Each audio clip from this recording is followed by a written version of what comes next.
Monggo. Mau kemana Pak RT?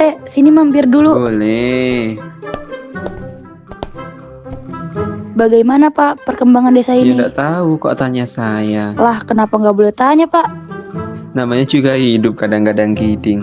Jadi setelah kita evaluasi lebih lanjut, ternyata desa kita itu kurang kesiapan ketika menghadapi bencana, khususnya banjir. Apalagi akhir-akhir ini sering hujan kan. Ya gimana mau persiapan Pak? Namanya juga bencana. Kita mah cuma manusia, bukan nabi boy. Tuh temennya kenapa mbak? Ya namanya juga figuran Pak. Di naskah juga ngangguk-ngangguk aja. Oke, setelah kita kaji secara sistematis, terstruktur, dan komprehensif akibat hujan deras berhari-hari kemarin dan persiapan yang kurang matang mengakibatkan banjir. Oleh karena itu, kita bekerja sama dengan BPBD ingin mewujudkan desa yang tangguh akan bencana. Emang boleh setangguh itu?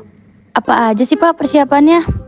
Jadi gini, ketika kita mau membangun desa tangguh bencana, kita harus mempersiapkan 3 tahap penanggulangan bencana terlebih dahulu, yaitu pra bencana, bencana, dan pasca bencana.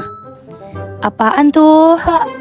Jadi gini, ketika pertama fase pra bencana di mana kita melakukan penyuluhan terkait dengan pemahaman banjir serta menjelaskan terkait dengan persiapan seperti tas darurat yang diisi dengan dokumen penting serta bahan makanan dan benda-benda komunikasi yang diperlukan pada saat bencana serta kotak P3K darurat yang berisi obat-obatan penting. Kemudian kita juga menunjuk kader-kader siaga bencana serta memberikan pelatihan dan simulasi saat terjadi bencana.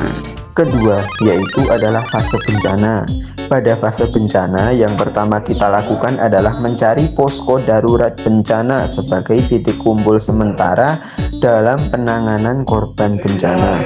Kemudian kita lakukan briefing, kita diskusi terkait dengan identifikasi dan mengkaji penyebab dan penanganan bencana. Kemudian dilanjut dengan penjelasan tahap evakuasi dan penjelasan triase seperti merah untuk luka berat, kuning luka sedang, hijau luka ringan, dan hitam untuk luka berat atau pasien meninggal dunia. Kemudian kita prioritaskan korban sesuai dengan kedaruratan dan kita bawa ke posko untuk memberikan penanganan lebih lanjut. Tahap evakuasi, contohnya sekarang ketika kita mendapati pasien tertimpa dahan pohon, kita singkirkan dahannya terlebih dahulu, kita pastikan 3A, aman kita, aman pasien, dan aman lingkungan. Kemudian kita cek respon, ternyata pasien tidak ada respon. Kemudian kita cek nadi dan tidak ada nadi.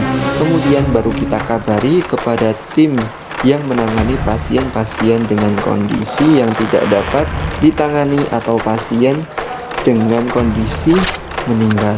Kemudian berikutnya adalah pasien dengan tertimpa kursi. Kemudian kita pastikan 3A terlebih dahulu, kita beli triase, kemudian kita pindahkan ke posko darurat bencana untuk mendapatkan penanganan lebih lanjut. Tidak hanya diberikan penanganan baik secara fisik, tapi juga diberikan penanganan secara mental untuk korban-korban. Cukup itu yang kita lakukan dalam mempersiapkan desa tangguh bencana.